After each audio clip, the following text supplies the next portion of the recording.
What is good, everyone? Welcome to the Outside the Box podcast. My name is Nick Engvall, and on this podcast, I try to introduce you to new ways of thinking about the sneaker business, the footwear industry, provide you an insight into opportunities, ways that people are making a living in this business, or even in adjacent businesses that are relevant to the sneaker community and the sneaker world. And today is a really awesome full circle moment for me because today's guest is somebody I actually worked with on a project when I was a content manager for Finish Line, probably back in like 2013 or so.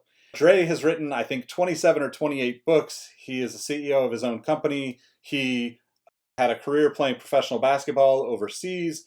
Just in general has like a tremendous resume and a tremendous work ethic. I wanted to kind of learn more about his work ethic, how he's written so many books, how he's done all the things that he's done, and I get to catch up with him today. So I hope you enjoy today's episode of Outside the Box. Make sure you like, favorite, subscribe wherever you're at. Leave a review if you enjoy it. I don't normally ask these things, but if you could leave me a comment or some feedback, that would be great because it would be nice to know what you're enjoying and, give me the good and the bad. I'm willing to take both. So anyway, let's get into this conversation with Dre Baldwin. What is good, everyone? Welcome to the Outside the Box podcast. I'm excited for today's conversation. I get to catch up with someone who I first met, I want to say probably 8 or 9 years ago when I was working for Finish Line, and we put together a little basketball campaign in New York City called The Fundamentals. If you're around then, you already know Dre Baldwin. How you doing, man? Welcome to the show. I'm doing excellent, Nick. Thank you for having me on. How are you? Doing well, man. Doing well. It's good to catch up. It's been a heck of a journey for both of us since that point in time. We've got probably, let's see, just to give a background on Dre puts in more work than anybody that I've ever known on the internet, and that's saying a lot considering I've spent 20 years on the internet. Dre has been uploading YouTube videos for a solid 15, 16 years. He has been an author for almost as long. He's working on his 28th book. I have picked up a couple of those. Most recently was Work on Your Game, which you could see he's sporting the hat. But I just figured I'd toss it to you, Dre, and let you give more of a background on yourself and how you got started with basketball and then transition into becoming an author and, kind of just as an entrepreneur of all sorts at this point, right? Sure. Yeah. So I'll give the 2-minute background. You got the name right. My name is Dre Baldwin. Many know me as Dre all day. Hometown, Philadelphia, Pennsylvania. Now live in South Florida and Miami. And my background, I was always into sports, played all the sports growing up in the neighborhood. Eventually got into basketball pretty late for anyone who wants to go somewhere in ball. I didn't start playing until I was around age 14 after playing some baseball, some football. Wasn't very good at first, but I just kept going to the park by myself. Nobody taught me how to play basketball. Nobody took me under their wing. So I literally self-taught in basketball, worked on my game. Made my high school team as a senior, finally. Sat on the bench that 1 year, averaged 2 points a game. Walked on at a Division III college. That's where I played college basketball. And anybody who knows the sports world knows that D3 athletes are not the ones who are even dreaming about making a pro, let alone do they actually make it happen. I was able to make that happen. Started a 9-year up and down journey in pro basketball. But at the same time, when I started playing ball overseas, I started putting videos on this new website called YouTube. And this is 2005. And didn't know YouTube was going to become a thing. I just put the video on YouTube because I had it on a VHS tape. You remember those, Nick? Yeah. So yeah, I had the VHS tape. I just put it on YouTube because I knew a digital video it doesn't get destroyed when it gets wet like a VHS tape. That's the only reason I got on YouTube. But then I noticed that people were watching the video, leaving comments like, "Yo, who taught you how to play?" or "How often do you practice?" And I realized that there was an underserved market of people who were just like me. They wanted to learn how to play, but there was nobody to teach them. The advantage that they had now, that next wave of players, was that they could go to the internet and kind of crowdsource their knowledge, whereas people like me and you, we had to learn on our own, or unless we had somebody around to teach us. So it wasn't until maybe 2008, 2009, around that time, that I realized that this internet thing was a thing. Because up to that point, if you were blogging or making videos for a living, you were some bum living in your mom's basement, right? Yep. But then around 2008 through 2010, that's when the shift happened. And everybody's like, oh, wait a minute, you could actually build a career or at least make some side money. At least now we know it's a career. But at that time, we were like, oh, you at least make a couple of hours, putting a couple of videos on the internet. And this is even before podcasting became a thing. So here I am, I'm playing overseas. Sometimes I would have a job, sometimes I didn't. So around that period between 2008 and 2010, there was a period when I didn't have a job overseas. And I just asked myself, well, how can I was looking for an intersection of three things specifically, Nick. Number one, how can I do something that I love, which is playing ball? Number two, how can I leverage something where I had some natural inclinations and skills, which was also ball, but also was the internet and computers. I've always been really a computer geek. I'm an athlete, but I'm a computer geek. And the third one was, how can I make money from it? So how can I combine these three things together? And that's when I started really putting more time and energy into what we now call personal brand. Again, back then we weren't using that phrase. Focusing a little bit more on social media. Again, that phrase did not exist. And putting out content. Again, that phrase did not exist. So I just started doing these things. And I remember by around 2010, I told somebody, like, I don't know what we're going to call this thing I'm doing on the internet, but it's going to be bigger than what I'm doing in basketball. I knew it over 10 years ago. And I started writing books around that same time. That's when I put out my first book, which was called Buy a Game. We put that out for free, still give it away for free to this very day. To date, written 27 books. I stopped playing ball in 2015. And as a matter of fact, you probably don't know this, Nick, but when we did the fundamentals thing for Finish Line, we did it 2 years in a row. So 1 year we did a shoot in New York, right, in Chelsea. And then next year, the Finish Line made it into a 3-on-3 tournament. Did you come? Were you there? I was there. I just left Finish Line right about that time. Yeah. Okay, yeah. I don't remember you being there, but they made a 3-on-3 tournament, and my team won that tournament, by the way. Nobody talks about that. None of the guys who were there talk about the fact they didn't win, but we won. And that was the last official basketball game that I have ever played in. That was in 2015. I've not played a single game of basketball since then. Walked away in 2015, and now I'm a full-time CEO, owner of my company. It's called Work on Your Game Incorporated, if you couldn't guess. And what we do here is we take the mental tools to get you to the top 1% in the sports world, and we help people, professionals, athletes, entrepreneurs, business professionals, help them translate those tools into their business and into their everyday lives. So that's where we are now. Awesome, man. Awesome. That's a hell of a resume, a hell of an introduction.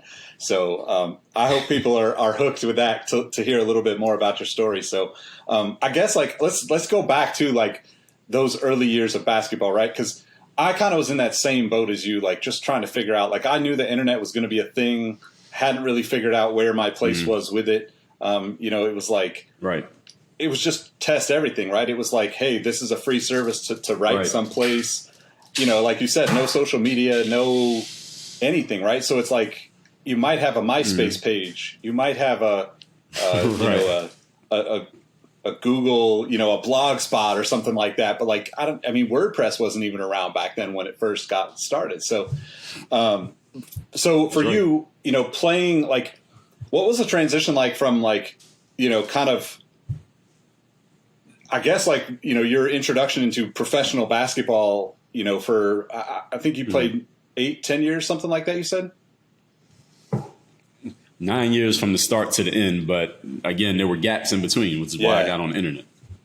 Yeah. Right. So like, how did you, like, I'm sure you've probably written about this in some of your earlier books, but like that first like step of like, even just playing overseas to most people that are going to listen to this is like, wait, you just said yes and went across the pond and played in another country? Like, so what was that like for you? And like, how do you kind of look at that now in terms of like the rest of the stuff that you're doing? Because I would assume that gives you a great experience and knowledge and just a wealth of, I don't know what you would call that, but like what you can apply to what you do every day now, right? Absolutely, because the thing is, by the time I went overseas, the first place I went was in Kaunas, Lithuania, and I had barely been out of the city of Philadelphia to that point. I'm 23 years old. I went to school at Penn State, one of the branch campuses, which was a D3 campus, but that's still in the state of Pennsylvania. I had not really spent that much time out of the state. I'd been out of the state, but not that much before then. But I've always been just you could say an open-minded person. I'm not the type of person who wants to stay where I came from and stay in the neighborhood. Most of the people I grew up with stay around the area. They're still within the 20 minutes of the street we grew up on. Most of the people I went to school with, they're still in the city. They went to school at Temple, which is in Philadelphia. A lot of them still in the city. I always had my mind on just a bigger picture of how can I go to other places. I would look at TV and I would see Miami. I'm like, man, that's where I'm going to live. I hadn't even seen Miami. I'm like, those palm trees, those girls, or I'm going there. I knew that's where I was going even before I had been there. So when it came to playing overseas, yeah, absolutely. I was 100% ready to go. And at 23, you know, I grew up in that house. I've been in the house 23 years. Like, I don't need to see, I know everything is in here.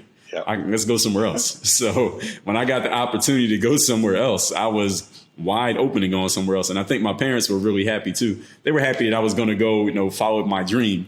But I think they were also happy, like, get this grown man out of our house so we can, you know, have this house to ourselves again. Because I got a sister. She's a year older than me. She was already gone. You know, so I was the only one left. So they're like, all right, whatever job you got, go take it so you can get out of here.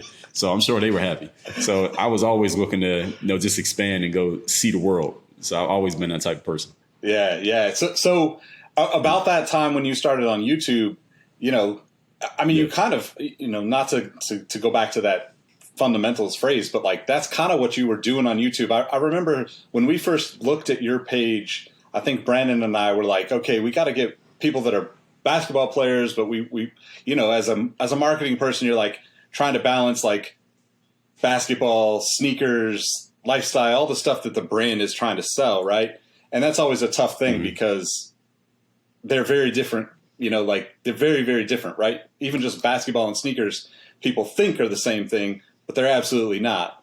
And so when we were looking at your page, I remember thinking like, it's funny you said the VHS thing, because I remember looking at your very first videos, the first time we looked, like whatever that was, 8 years ago.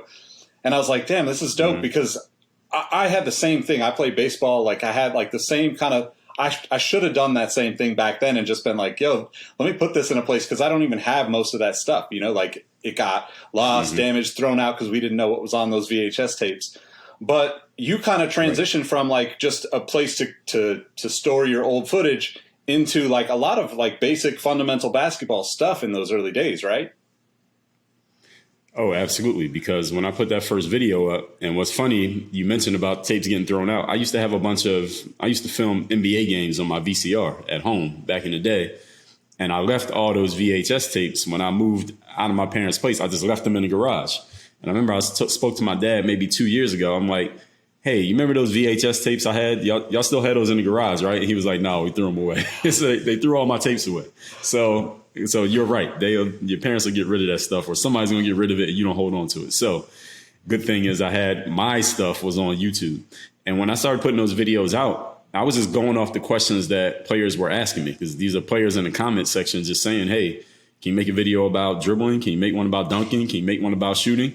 I said, all right. Yeah, I mean, I was doing it anyway. So I really figured, Nick, when I started on YouTube, I figured that the stuff I was doing in the gym every day was what every player was doing. I thought everybody was doing the stuff that I was doing. I didn't think it was anything special about it. I'm like, all right, anybody who's at this level of basketball probably practices every day.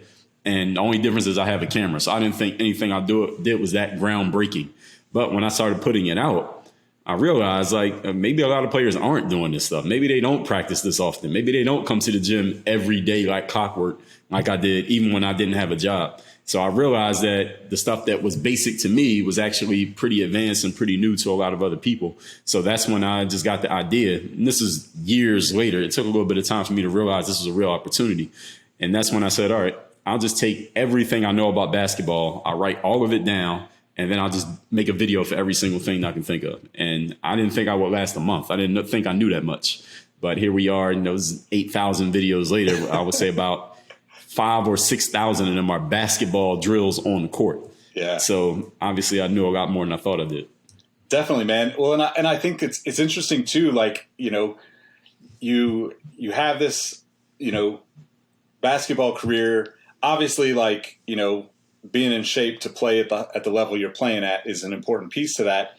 But then you're also like, you're also just naturally like creating that mental health to like be focused on what you got to get done. Right. And I think that's interesting that you brought that up, because I'm one of those people that wakes up 5:07 every morning. Right. Like that's just like how I work.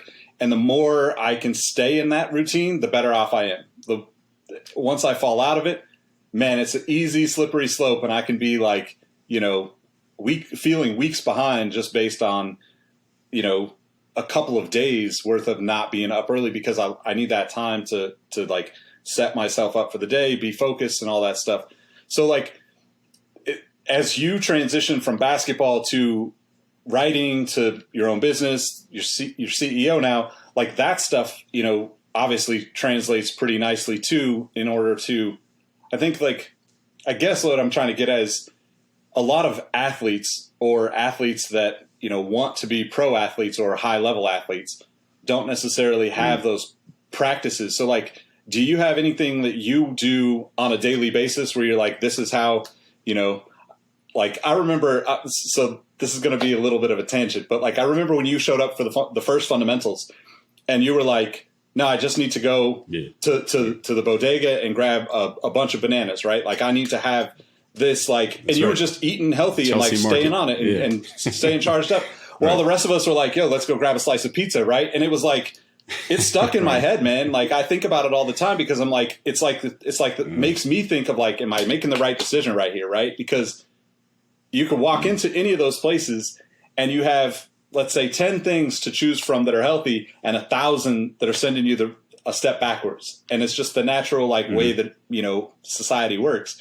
But like how does that look like? What are some of the like routine things for you that you're like, hey, I've got to just stick to this or I've got to do this every day? Because clearly being in the gym every day and seeing that other people aren't doing it probably was also like, damn, like, what are these guys doing? They need to be in the gym doing this every day.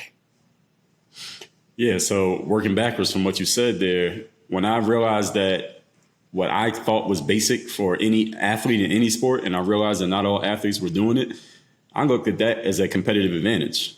I said, okay, well, this is how I can get an edge on these guys. They're not working out the way I am. I know they're not going to be in shape the way I am. So we're playing in a game. All right, maybe you have me beating talent. Maybe we're even, but I know you're going to get tired before me because I know I'm in shape and I know you're not doing what I'm doing to stay in shape. So I looked at it as a competitive thing, just a way to have an edge on my opponents. And it's the same thing in the business world, even though it's not direct, you know, hand-to-hand physical stuff.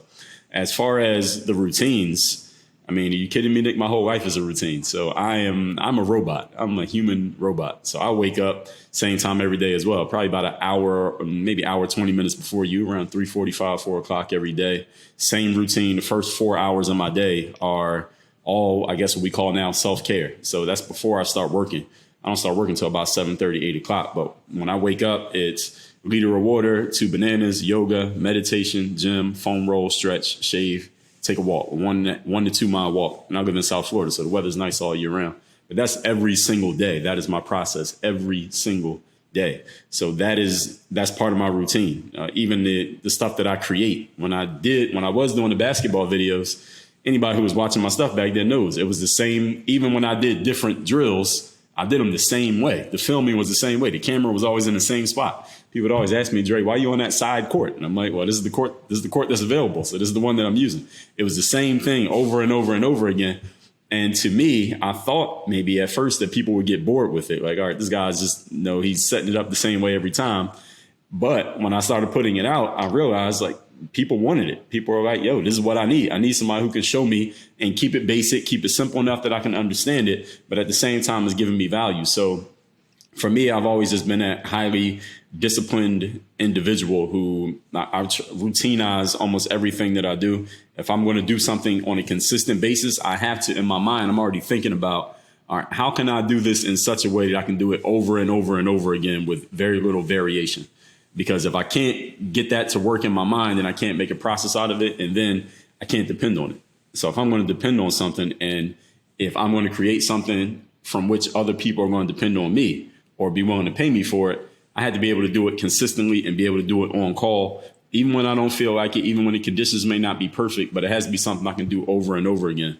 So, and I remember what you're talking about when we were doing the fundamentals. We were in New York, and I remember I went to the Chelsea market, and they have all these different places to shop in there. Yeah, I went in there and I was looking for some spinach and some fruit. Those are 2 things that I need. I need spinach, fruit, and water. As long as I got those 3, I'm good. So I found all 3. Water was easy to find. The spinach and the fruit had to look a little bit. Found those, and we were good to go with that. So yes, I am highly routine, disciplined. Again, I'm like a human robot. So yes, to answer your question. When did that start for you? Were you, is that like a teenage thing, or is that like a basketball thing? How did that become, how did you, or I guess maybe when did you realize that the routine was so important? Well, it started with playing ball when I was just trying to learn how to play. So I'm 14, 15, 16, trying to make the high school team, wasn't working, but there was nobody to teach me, and there's no YouTube, no Instagram at this time. So I didn't have anything to go off of. So I would just go to the court and just try stuff and just practice stuff. And I just kept trying, and slowly I started to get better. And again, I didn't even get any real recognizable success in basketball until I was a freshman in college.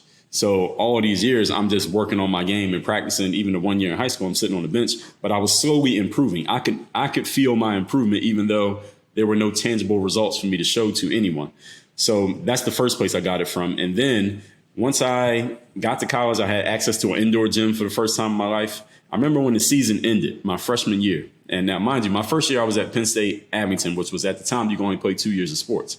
So a lot of my teammates, they were on their second year, so their careers were pretty much over after the season ended. So the season ends. After the season, I go to the gym. I'm looking forward to the end of the season because I'm like, now I can work on my game. I know I need to get better at. I know where I was weak. I know I need to lift weights because guys might post me up in the game. I know I need to work on my handle and work on my shot. So I'm excited for the off season so I can get better. As soon as the season ends, I didn't see any of those guys ever again. They never came in the gym. They weren't working on their games. And I'm like, okay, well, this is, I guess not everybody is as on it as I am. So the first place it came from was sports. And then when it came to like taking care of my body, that's probably the next thing. It was just me just paying attention to sports. So I would read the stories of even athletes outside of my sport, people like Jerry Rice or Michael Jordan, even though he was a generation before I was even seriously playing.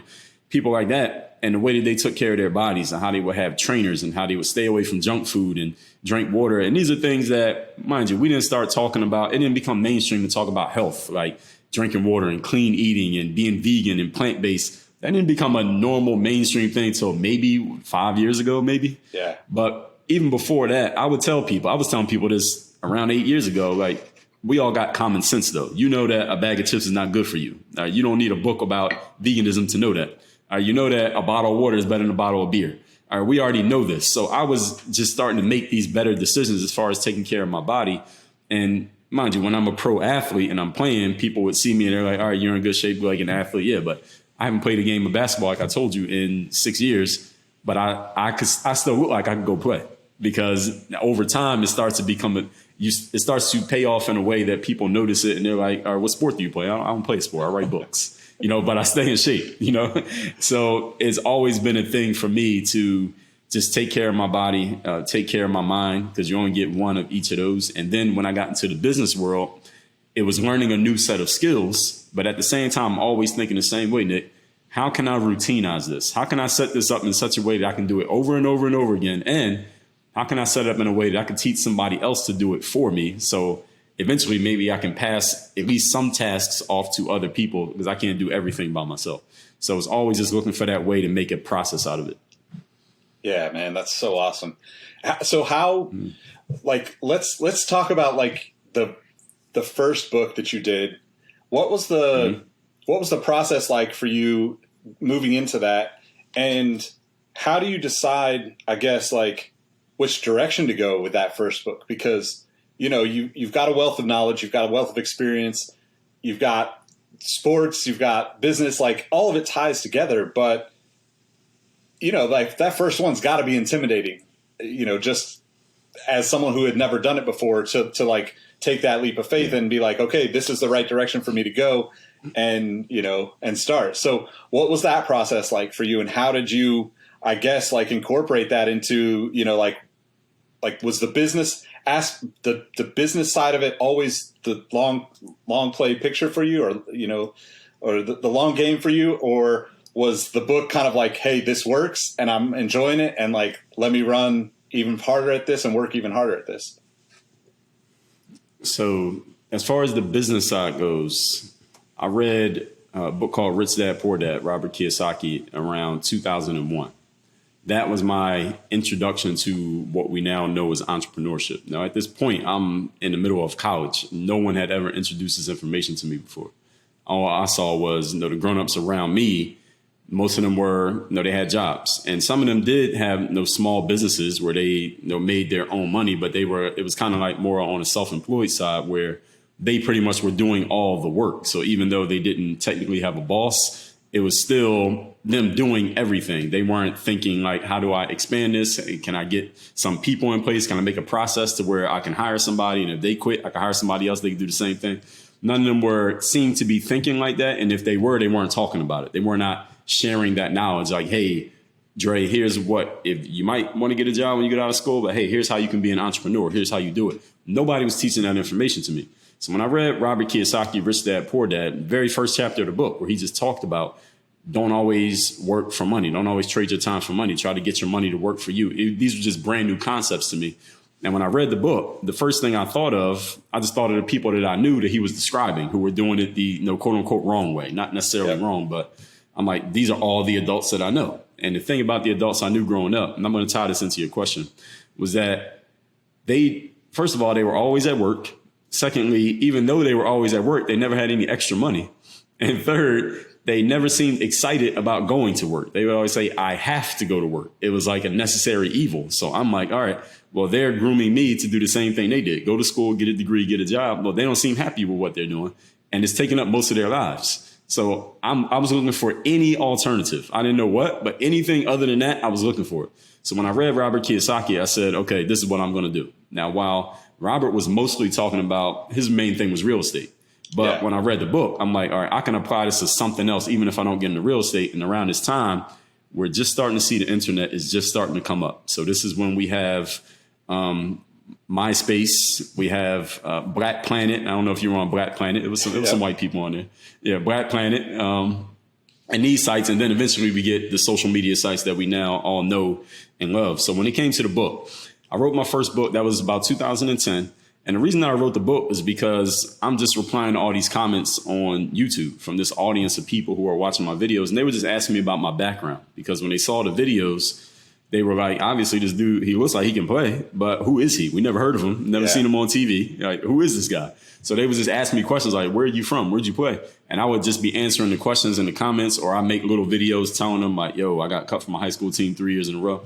And what happened is a lot of these players identify with me, Nick, because I was them. Because what I tell people all the time is for every LeBron James that you hear about, there are 10,000 Dre Baldwins, right? Who might have the skill to maybe do something in basketball, but they're not the chosen one. They're not so anointed that they just have this yellow brick road to success. Not to say that LeBron didn't earn his, but most players have to work a lot. Most players had to put in a lot of work just to get close to where he is at. And the players, when they heard my story, they're like, okay, well, I'm not LeBron. I wasn't all state as a freshman. I didn't make the team as a freshman. I didn't make the freshman team as a freshman. So when they heard my story, they're like, okay, I got cut from my high school team at least 2 years in a row. All right, he got cut 3 years and he still made it and he can play. That means there's a chance for me. So they saw in me what they could possibly become. So I represented hope for those players. And I wrote my first book. It's called Buy a Game. And it was all just about telling my story. When I first started playing ball, it was just about basketball. When I first started playing from 14 up through my college years, and it was just a narrative just going straight through. And the funny thing about the book, Nick, when I went back to do the audio version about 5 years later in 2015, and you had to read your book to do the audio version. The book wasn't even very well written. It was a very poorly written book. It's probably my worst written book of all my books because it was the first one. But the funny thing about it is nobody ever complained about the writing of that book. We gave away 50,000 copies of that book for free. But nobody ever complained about the writing. Nobody ever complained about the grammatical or spelling errors or told me I could improve my style or anything, because the audience was just so bought into this guy represents what I could become. And that was really the thing with that book. And that's the only book of all my books where I'm just telling a story about myself. My book, Work on Your Game, which you have, my story is spliced into it, but all my other books are more tactical, logical. Here's how you do something. That one is the only one. Buy a Game is the only one where it's just me talking about myself. Yeah, it's crazy too, because that relationship with your audience and you, I look at that in the same way everything I do, right? Like I am never going to be like, the superstar that you see as a superstar on TV or on, the ESPN, whatever that is.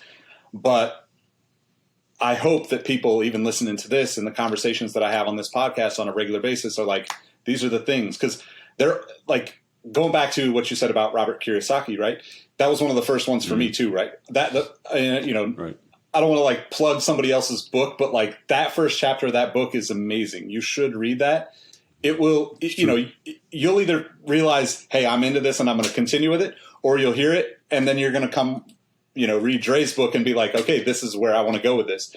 But to me, I didn't get past, I read the whole thing, but I didn't it didn't click the way, like for me, that was, Tim Ferriss in the 4-Hour Workweek, right? It was like, this guy is setting up revenue streams. This is what matters to me. I don't want to ever be that person wakes up on Sunday dreading that they've got to work on Monday, right? And like that's been basically like the struggle when, you and I met while I was working a corporate job, and like I ebb and flow out of them because sometimes it'll be tempting and it'll be like, okay, this would be a fun thing to try. And I usually last 18 months before I'm like, look, I'm not cut out to have like this schedule based on somebody else's schedule. Like that just doesn't work for me. I'll work harder than anybody. I just don't want to work at somebody else's like demand or time or whatever that is, because for me, it's always like the flexibility and like I said, being able to get up early and do these things, where like that to me is like the thing that I like really just, it keeps me going. But to circle back, like, I think that, I'm going to guess that like, even back then, like were you making any money off of YouTube at that point?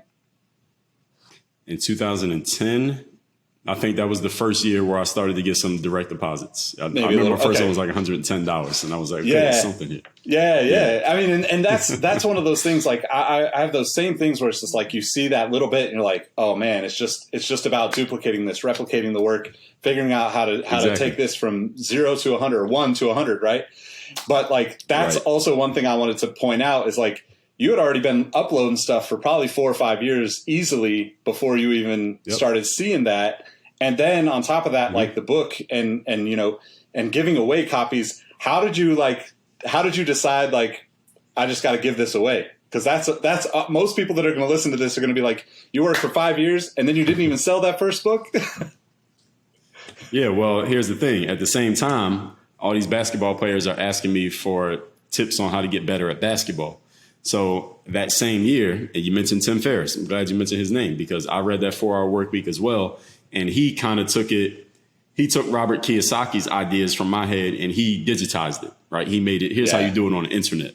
Yeah. And that's why that's when I started reading his stuff and reading his blog. And he's the one who showed me how I could actually set up and sell a product on the internet. So this is how I started monetizing YouTube before I was monetizing YouTube. I started selling basketball training programs this is probably about a year before my book came out. And this was just, remember the players would always ask me, Dre, can you make a program for me? And I would say no, because there was too many of them. I can't make a program for every player. And then one player left a comment and they said, well, Dre, why don't you just write down what you do every day and let everybody else follow it? Just put it out and everybody can just train how you train. I said, okay, I can do that, but I'm giving you value. Y'all got to pay for that. Would you pay? And the players in the comments are like, yeah, we'll pay as long as it's not too much money. Now, at the same time, I just had this inherent understanding. I'm talking to the 13 to 24 demographic. Now, I'm thinking, what did I have when I was 13 to 24? I didn't have that much money. I might have some pocket money. I had little side jobs, Pizza Hut, McDonald's, $60, $70 a week. All right, what can I charge these kids? So I was selling programs for $4.99, but we sold tens of thousands of those programs because we knew exactly who we were selling to. We had an eager audience. And as a matter of fact, I will take credit for YouTube changing their algorithm around 2014, 2015, because we were sending so many people off YouTube to our website that I think we were one of the people that made them mad. So they changed the algorithm. You can't send people to your website from YouTube. So that's a side note. But anyway, that's how I got started selling programs through my YouTube videos. And I would just have a link like, hey, all right, here's a crossover move. Here's how you do it. You want a whole program for crossovers? Go to this link right here. It's in the description. And, y'all know how we do. And the annotations and all that stuff. I was doing that heavy from 2009 through all those years I was playing ball. So when I put the book out, I wasn't looking at books as a revenue stream. I was just putting the book out just to tell my story. It's really just a way to give back to my audience. I didn't really care about making money from a book because at that time, my mentality was, what I had heard from authors was you don't make money selling books. That's what I'd always heard. You don't make any money selling books. because they were talking about the traditional publishing world where, and I have books that are traditionally published, and you don't make money from them because the publisher is getting all the money. And half the money is going to whoever sold the book, Borders or Amazon or whoever. And then whatever's left, 20 people take their cut, and then you get what remains. So with traditional publishing, you don't make money. But this is, again, 2010, before the self-publishing wave came about a few years later. Now you can make money selling books because you can sell them direct to consumer, which I do now. I got envelopes right here to ship out to customers of books that I sell myself. So it's a different ball game now. So I had a different mentality, but as I got new information, then I just picked up a new approach. But that first book was not about making money. It was just about giving to my audience, and it was really brand building. I wasn't thinking about it that way. These are just things that I just naturally understood. There's no other way I can explain it. Yeah, man. It's crazy how much that landscape has changed, like with, right, like you said, going back and reading. I also would say the same thing. Like every once in a while, somebody will send me something or that they read that I wrote, 8 years ago. And I'm like, I cringe because I see all the mistakes now after doing it for so long. Right. I don't want to read it. Right. Yeah, I don't want to see this, but thank you. Thank you. So I guess let's talk a little bit about the book stuff, because now you've got, I think you make a great point about the publishers, right? Like it's, I think you would probably agree, as you've done many different versions, like there's value in all these different things, right? Sometimes you can, maybe you could have a publisher that's going to, I don't know, bring enough money to the table that gets you a bigger marketing opportunity or something that, like maybe you get featured in, I don't know, some crazy magazine or paper or whatever that is, to there's value there, but you've got to figure it out. And I think that's interesting about the kind of landscape now. And I guess how do you look at it? Because with traditional publishing, with audiobooks, with, the ebook type thing, and then with, self-publishing, and now we are even seeing this kind of rise in this, I don't know if you would call it like independent publishers, right? Like there's a lot more access, because people all look at the system and think, well, these big publishers are missing the boat on so many things, that you have these other kind of smaller, they're not really startups, but smaller publishing companies where the deals are structured slightly different. Maybe instead of getting an upfront, you're getting better residuals or better commissions off the sales or whatever that is. Right. So how, in your experience with, written so many books, how have you chosen to navigate that space, and how do you look at it now versus, like you said, the first one where it was, you weren't even thinking about it necessarily as a revenue stream? Well, what changed is, so Tim Ferriss just put me on to just understanding how you can create and sell your own products online. He introduced me just to different ways of making everything in-house and being self-contained, because another part of the story that we didn't mention, the reason I was even looking for that was, I remember when YouTube opened up their partner program. I don't know what they call it now. Maybe they just call it YouTube because everybody has ads. But I've read the contract, and the contract said you get 55% of the money, they get 45%. I didn't like that split even from day one. I didn't like that because I'm like, there's no negotiation. They're just taking damn near half the money. So what are they going to do when they get more leverage? And to this day, there's still no competitor to YouTube, really. So I didn't like that. And I said, what if they could just decide to kick me off one day randomly for any reason whatsoever, and I don't really have any say. So I always looked at YouTube as somebody that I would date, but I wasn't going to marry YouTube. I never looked at YouTube as I was going to stay there. I needed to be self-contained. And when I read Tim Ferriss, that's when I understood, okay, this guy, he's talking the language that I need to understand. I didn't know what he was talking about. When I read it, I said, okay, this is what I need to be doing. So years later, I came across Russell Brunson, who does ClickFunnels, and he introduced me to the concept of sales funnels, where you can have your products and not only make the first sale, but then you can make another sale, another sale, another sale, and you can automate the whole process. And when I first heard Russell talk, I realized to myself that I probably missed out on, I probably only made about 30% of the money I should have made up to that point as an entrepreneur, because I didn't have upsells. I didn't have a process for selling the next product to that same customer. I was only making one-off sales. We had done well in one-off sales, but I had no idea what I was doing. Once I heard Russell, I realized that I didn't know anything. I thought I knew a lot until I heard him. So when it comes to the books nowadays, to answer your question, since I have so many, one of the things that we focus on is bundling them together. So we can take one book and we'll make a bundle out of it. So, okay, instead of just getting this book about, I wrote a book about playing overseas, but then I made a bundle about playing overseas. Here's one about agents. Here's one about camps. Here's one about the business side. Put it together. Now you can get the bundle instead of getting one book. And also when it comes to things like courses, you can take a book and make it be the entry level product, but then we'll get you into a course, and then we get you into a bigger course. Then maybe there's a workshop, then maybe there's group coaching or one-on-one coaching. So we can ascend people up that what they call the value ladder. And again, these all were new terms to me when I first came across them. And these are things I just learned maybe around between 2014 and 2016. And also when it comes to the books is really the main thing is that self-contained piece. Is having your own platforms, like having your own websites and having your own sales funnels pages. And yes, still use the social media because that's where everybody is at and you can grab people from there. But I always want to focus on having a self-contained place where people can find me, and even places like Substack now. I've been looking at that, like the way that you can write and get paid for your writing. And people are, everything's subscription now, right? Yeah. Everything is subscription based. So that is something I've always just looked at. How can we be self-contained, use the social media platforms, but again, don't marry them. Don't build your house on those because they can snatch that land from under your feet whenever they feel like it, or they can just change the terms of the deal to where it just doesn't look the same for you. So how can you be in control? So personally, Nick, even though I was playing ball and doing YouTube and even all the stuff that I do now, I've always looked at myself as a businessman, period. Basketball is a business. YouTube is a business. Writing books is a business. And is always just looking at, if you're going to be an owner of a business, you have to have control. If you don't have control, you don't own anything. Yeah. Yeah, man. So true. Mm. Do you like, let's talk like a little bit about your kind of, I guess like your routine and how you apply that to whether that's the content or the books that you're creating, because I would imagine like you've got it chopped up and like divvied up like to and mapped out well in advance before you actually get to the point of like, okay, this is done, right? So what does that process look like for you? And how do you, I guess, how would it relate from like the way you approach, staying in shape, working on your game in the gym versus like the book writing or the content and kind of all these levels that you're speaking about within your business?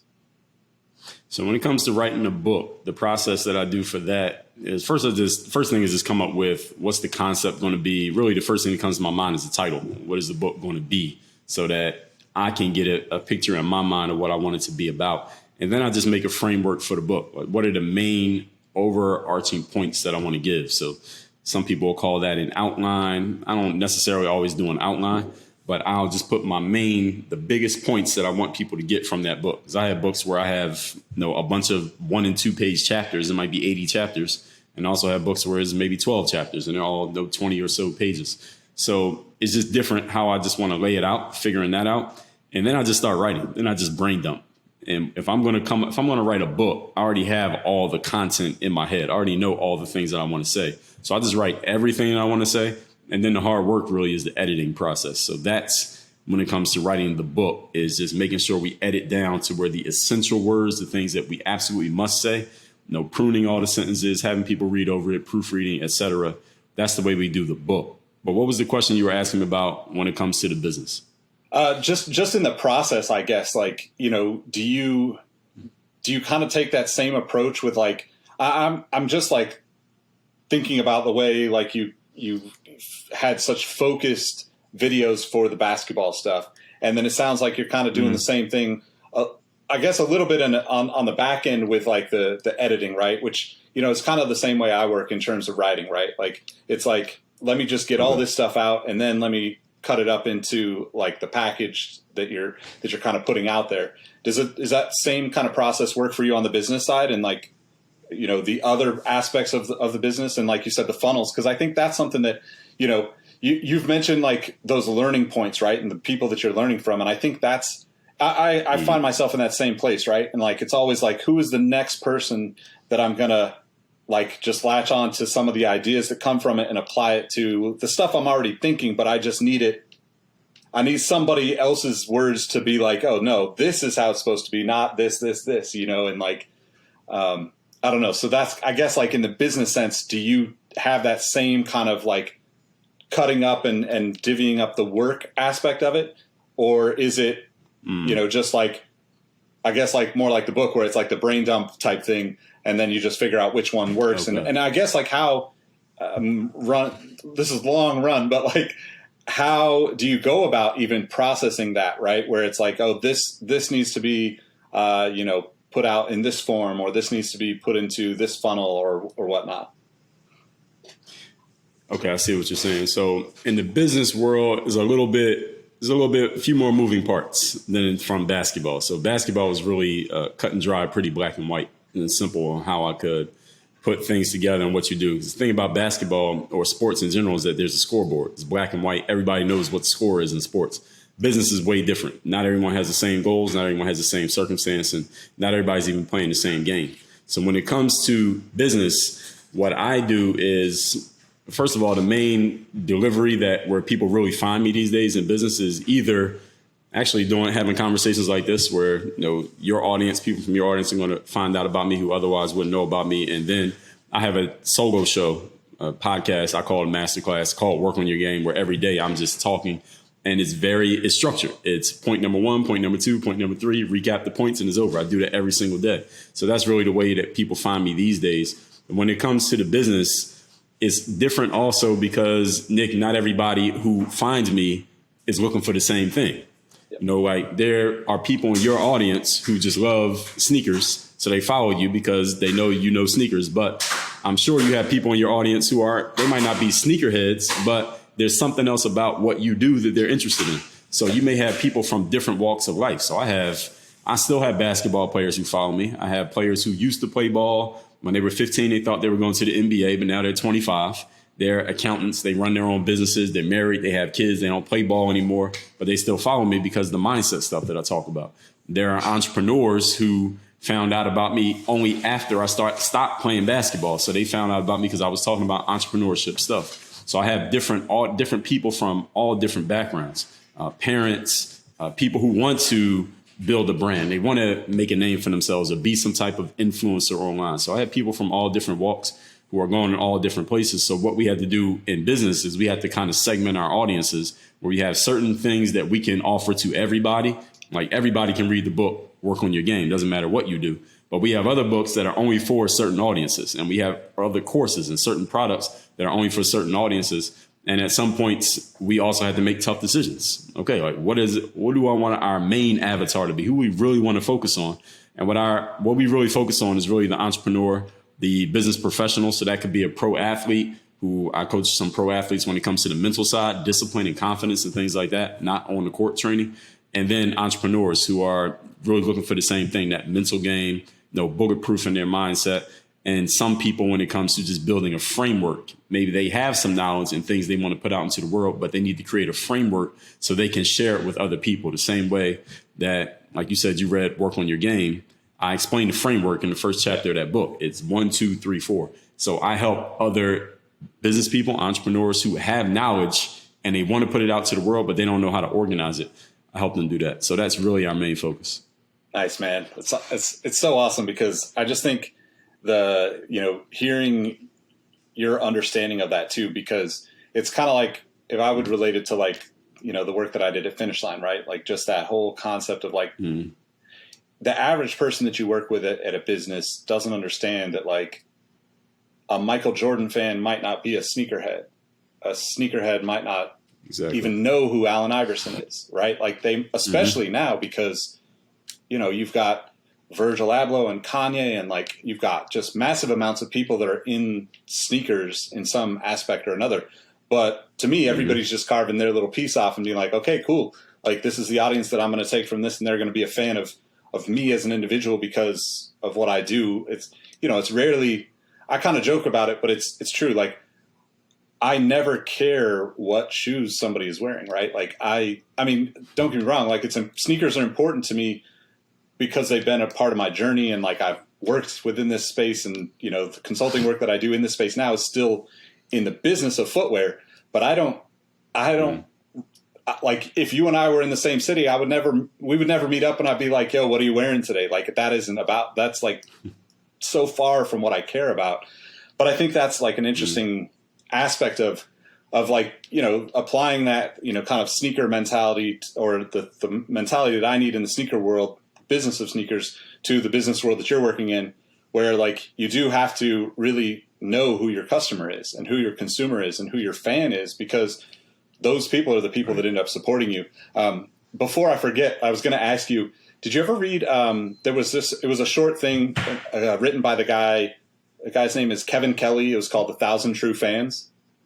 Oh, of course. So that's one of the things that I think is, I'm hearing you talk about this, just thinking like, well, this is what it is, right? Like, and you can have 1,000 fans in every nuance of your business, in every nuance of your books, right. even. And each one just becomes its own, it could become its own world, to your point about like, if you could, even delegate some of the work that goes into creating and doing in those spaces, it's limitless if you think of that. In my mind, that's kind of where I go back to with like the mindset of this stuff too, with like always keeping in mind that some of these people are just a fan of you and your brand as you go and grow, because that's what they resonate with. And especially the more like, I definitely don't put myself out there in the same way that you have. And, like even back at Finish Line, it was like, I'm the behind the scenes guy putting everything together, but I'm not like, I'm going to post a social to support this stuff. But like, I didn't have a YouTube or anything back then. It was like, I did all that stuff behind the scenes, and I'm like, nah, I'm cool. I'd rather be behind the scenes and working, that way. But I guess like my kind of like, we'll wrap up here real quick, but like, I guess one of my last questions would be like, what would be your advice, I guess, for kind of looking at your journey in like 3 stages, right? You kind of have like the basketball career, your career as an author, and your career as a business person. And maybe could you give like a piece of advice either across the board or even nuanced enough to each of those kind of steps that you've taken to, let's say like the 16, 17-year-old Dre, as you're trying to like, move forward at that time? See, what advice would I give to that person? Yeah. Man, several things. The first thing is start self-educating. That's the number one thing that I wish someone had told me earlier. I didn't really get into what we now know as personal development. I didn't even know it was called that until around that time I found Robert Kiyosaki. It was in the middle of college.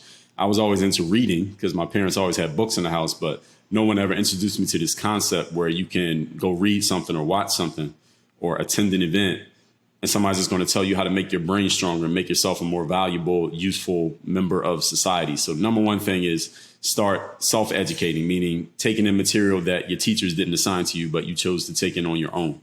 That'd be number one. Number two is really just taking advantage of the law of association, knowing that you become the average of the people you spend the most time with, no matter how many of them it is. Whoever you're spending time around, those are the people you'll become. And another thing is finding your virtual mentors connected to that. A virtual mentor is someone that you're learning from, and you're taking in most of their stuff. Even though you never met them, they don't even know who you are, but you're taking in all of their material. That is part of your law of association. That can be a person you spend a lot of time with. The good thing about the world we're in today, as opposed to back in the 90s, is that you could choose whoever you want as a virtual mentor. And anybody who has enough material out there, all right, they can be your best friend. They can be the person whose voice you hear more than anybody's. And I've had so many young men reach out to me and tell me like, Dre, look, I didn't have a big brother, or I didn't have my father in my life, but your voice, you were like the big brother to me, because I was hearing you on those weekly motivation videos. And that's something we didn't talk about, but the weekly motivations is what led to the books and the speaking and stuff when I was talking about that mindset stuff. And you can learn from whoever you want to learn from, as long as you're willing to take in whatever it is that they have. And people who have created success out here, people like yourself, we're putting ourselves out there. We're telling the world how we think. We're telling the world what's on our minds and what we're doing. So the material is out there for anyone to learn from. And the last thing would be really just self-ownership, just taking personal accountability for what you do, where you're at, where you're going, where you're headed, who you're spending time around, and also for your mistakes and for the results of your actions. And that's a really important thing if you're going to step into a position of power and responsibility in life is that you have to have personal accountability for what you do, because the more somebody else has to hold you accountable, the less ownership you're going to have of your own situation in your own life. Yeah, man, that's such great advice. I can't co-sign that advice any harder, because I feel like it's almost what I was even saying, with me jumping in and out of these professional career spaces where it's like, well, there's value there for me at times, but most of the time it's never fulfilling in the way that like my life is outside of those opportunities. But right. So I guess, like, last but not least, let's definitely let people know how to find you, where they can connect, what they can look for in finding you and grabbing one of the books that you've done, and maybe even getting some coaching. Sure. Well, I got a book people can get for free if they just cover the shipping for us. Can I share that? Yep. All right. Well, that's this book right here called The Mirror of Motivation. Subtitle is The Self-Guide to Self-Discipline. We have people start with this book. I know you started working on your game, but we have people start with this book because discipline is the first of the 4 principles of the working on your game philosophy, the other 3 being confidence, mental toughness, and personal initiative. And while most people don't wake up in the morning and look for somebody to give them discipline, the great thing about this book is that this book is going to help you answer a key question that most people never ask. Because most people who listen to this conversation, they probably have goals and they're willing to do the work. But many people just go straight into doing work and wondering, when is it going to produce the result? Just work hard, get the result. That seems logical. Many people, Nick, never ask themselves the question, who do I need to be? What kind of person do I need to be? What kind of energy do I need to have? How I need to see myself when I look in the mirror? How do I need to walk into a room? This book will give you the frameworks to ask yourself that question and for you to answer the question. So it's not me telling you who to be, because that wouldn't make any sense. And it's not me hyping you up, because that doesn't last. It's me giving you the frameworks for you to ask yourself who you need to be, you becoming that person, you be it, then you go do the stuff, then you have the result. So we will give you this book, The Mirror of Motivation, for free. Like I said, all we ask is that you help us out by covering the shipping by going to mirrorofmotivation.com. So just the title of the book without the mirrorofmotivation.com. Book's free. Just cover the shipping for us. Cool. Well, I'll make sure I link to that in the description wherever you're checking this out, whether you're listening, watching on YouTube or whatnot. And then also, I guess, like, where can people connect with you on social media? Oh, I'm on everything except TikTok. That's the only one I'm not active on yet. But some people had told me I should try it. We'll see. But I'm on Twitter's at Dre All Day, Instagram at Dre Baldwin. My YouTube, just look up my name, Dre Baldwin. And any social media platform you enjoy, just look my name up. I'm on there. I'm probably most active. I use the stories all day on Instagram, so that's probably the place where you probably find me most actively. But I'm on everything on the internet, so anywhere you look, I'm going to be there. And cool, man. Well, almost every platform every day. I appreciate you, spending the time catching up with you. It's good to see you're still continuing on your journey and the success you've had with it. So thanks again for taking the time with me, man. I really do appreciate it. Really appreciate you, Nick. Thank you for having me on. You bet. All right, everyone. Make sure you follow Dre, and we'll catch you on the next one. Peace.